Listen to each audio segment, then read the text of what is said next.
Hello student, आज की video में हम टॉपिक डिस्कस करेंगे संज्ञा के विकारक तत्व, लिंग, वचन और कारक। सबसे पहला हमारा टॉपिक है लिंग।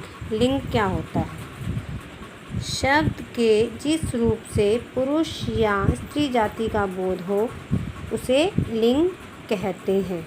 ये एग्जाम्पल ऊपर दिए गए हैं, जैसे चाचा जी और लड़का पुरुष वर्ग के हैं, चाची जी और लड़की स्त्री वर्ग के हैं। हिंदी भाषा में लिंग का अर्थ है चिन्ह या पहचान का साधन। लिंग से ही हमें पता चलता है कि कोई शब्द पुरुष जाति का है अथवा स्त्री जाति का। लिंग की पहचान। संज्ञा शब्द दो प्रकार के होते हैं, प्राणीवाचक और अप्राणीवाचक। प्राणीवाचक शब्दों का लिंग पहचानना कठिन नहीं होता। अगर वे पुरुष जाति का बोध कराते हैं तो प्राय पुल्लिंग, यदि स्त्री जाति का बोध कराते हैं तो स्त्रीलिंग होते हैं। इन कुछ अपवाद भी हैं। कुछ प्राणीवाचक शब्द सदा पुल्लिंग रहते हैं तो कुछ सदा स्त्रीलिंग। सदा पुल्लिंग रहने वाले कुछ शब्द हैं, जैसे ये गरुड़, बाज, तोता, चीता, मच्छर आदि। इनका स्त्रीलिंग बनाने के लिए पहले इनके मादा शब्द को जोड़ दिया जाता है, जैसे मादा तोता। स्त्रीलिंग रहने वाले कुछ शब्द हैं, मक्खी, मैना, मछली, कोयल, गिलहरी आदि, और इन्हें पुल्लिंग बनाने के लिए नर शब्द जोड़ दिया जाता है, जैसे नरमक्खी। ये जीव नर हो या मादा, इनका प्रयोग इसी प्रकार किया जाता है। नर मक्खी गंदगी फैलाती है या मादा मक्खी गंदगी फैलाती है।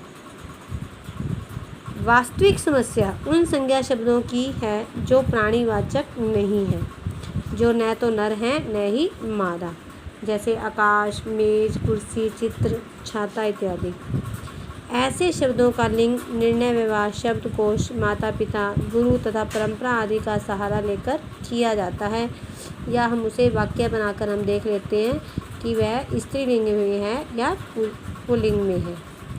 लिंग के दो भेद होते हैं, पुल्लिंग व स्त्रीलिंग। पुल्लिंग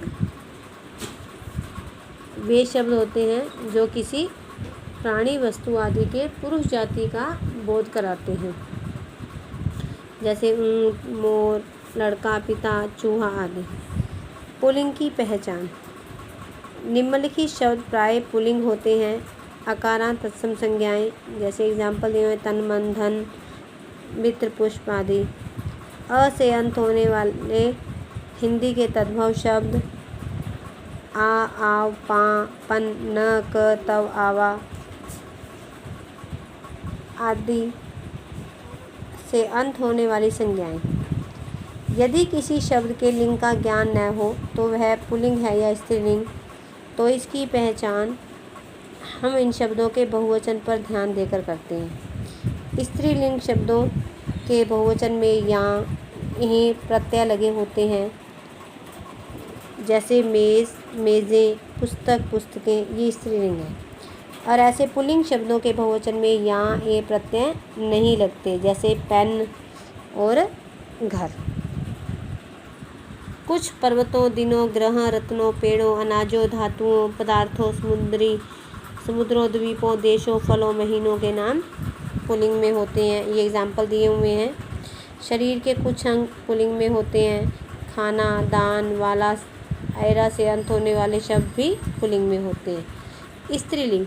जो शब्द किसी प्राणी, वस्तु आदि के स्त्री जाति होने का बोध कराए उन्हें स्त्रीलिंग कहते हैं, जैसे चुईया, गधी, मोरनी, लड़की आदि। स्त्रीलिंग की पहचान।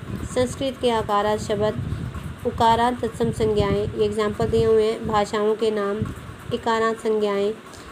शरीर के कुछ अंग, बोलियों के नाम।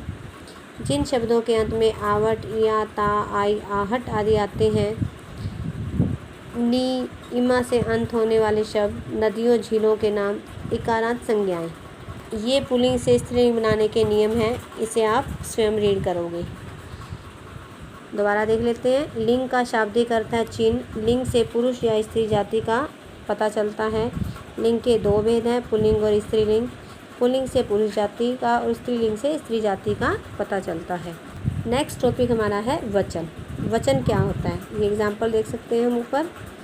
संज्ञा या सर्वनाम शब्दों के जिस रूप से उनके एक या अनेक होने का पता चले उसे वचन कहते हैं। वचन के दो भेद होते हैं, एक वचन और बहुवचन। नाम से ही पता चल रहा है एक वचन। जिस शब्द से किसी एक वस्तु, व्यक्ति या पदार्थ का पता चले वो एक वचन, और एक से अधिक वस्तुओं, व्यक्तियों या पदार्थों का पता चले वो बहुवचन कहलाते हैं। वचन की पहचान दो प्रकार से की जाती है, संज्ञा या सर्वनाम द्वारा और क्रिया द्वारा। संज्ञा या सर्वनाम के द्वारा निम्नलिखित वाक्यों को पढ़िए। देखो, तितली उड़ रही है, तितलियाँ उड़ रही हैं, वह घूमने गया, वे घूमने गए। अब ये संज्ञा शब्द है, ये सर्वनाम है, इससे पता चल रहा है वह है सिंगल है तो एक वचन है, वे आ गया तो बहुवचन है, मैं है तो एक वचन है, हम है तो बहुवचन है। क्रिया द्वारा इन वाक्यों को पढ़ के देखिए। मोर नाच रहा है, मोर नाच रहे हैं। हाथी पानी पी रहा है, हाथी पानी पी रहे हैं। अब नाच रहा है पता है एक ही है, रहे हैं तो बहुवचन है। एक वचन के स्थान पर बहुवचन का प्रयोग। सम्मान या आदर प्रकट करते समय एक व्यक्ति के लिए भी बहुवचन का प्रयोग किया जाता है। जैसे हम किसी को सम्मान देने के लिए हम बोल देते हैं भगत सिंह महान क्रांतिकारी थे तो एक ही, लेकिन हम उनके सम्मान देने के लिए थे लगाया है। दादाजी पलंग पर बैठे हैं। कभी कभी अपना बड़प्पन दिखाने के लिए भी कुछ लोग मैं के स्थान पर हम का प्रयोग किया करते हैं। जैसे मालिक ने नौकर से कहा हम घूमने जा रहे हैं। आजकल एक वचन शब्द तू के स्थान पर बहुवचन शब्द तुम का प्रयोग किया जाने लगा है। जैसे राम तू कब आया था या तुम कब आए थे। बहुवचन के लिए एक वचन का प्रयोग। कई बार जातिवाचक शब्द एक वचन में ही बहुवचन का बोध कराते हैं। जैसे मुंबई का केला प्रसिद्ध है। अब एक केला तो नहीं खरीदने जाएंगे ना, तो फिर भी हम इसे एक वचन में प्रयोग किया जा रहा है। और एग्जाम्पल जैसे उसके पास 1 लाख रुपया है। सदा एक वचन में प्रयोग किए जाने वाले शब्द ये नीचे दिए हुए हैं। ये शब्द जो है हमेशा एक वचन में प्रयोग किए जाते हैं। सदा बहुवचन में प्रयोग किए जाने वाले शब्द प्राण, होश, आंसू, दर्शन, हस्ताक्षर। ये एक वचन से बहुवचन बनाने के नियम हैं जो आप स्वयं रीड करोगे। वचन का अर्थ है संख्या बताने वाला। वचन के दो भेद होते हैं, एक वचन, बहुवचन। वचन की पहचान संज्ञा, सर्वनाम या क्रिया के द्वारा होती है। पानी, आकाश, जनता, वर्षा, घी, सत्य आदि शब्द सदैव एक वचन में रहते हैं। होश, दर्शन, हस्ताक्षर, आंसू आदि सब सदैव बहुवचन में रहते हैं। आदर, बड़प्पन दर्शाने के लिए एक वचन के स्थान पर बहुवचन का प्रयोग किया जाता है।